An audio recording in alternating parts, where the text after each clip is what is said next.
Next item is number 4 on the agenda, 2017-28, appropriation for $3,542,015 for MSBA Accelerated Repair Program for the Atherton Hough, Beechwood Knoll, Merrymount, Wollaston Elementary Schools. Chair recognizes Councilor Crowe. Thank you, Mr. President.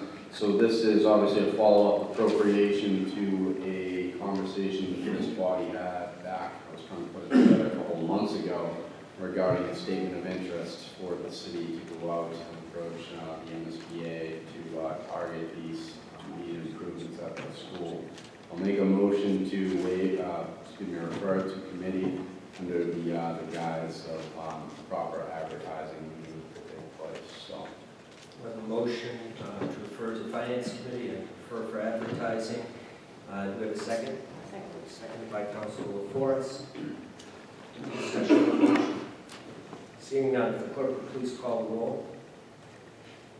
Councilor King. Yes. Councilor Crowe. Councilor Vaughn. Yes.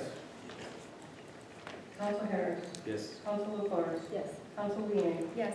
Councilor Calhoun. Yes. President Finn. Yes. 8 members. I wonder why I called the roll on that. That's okay.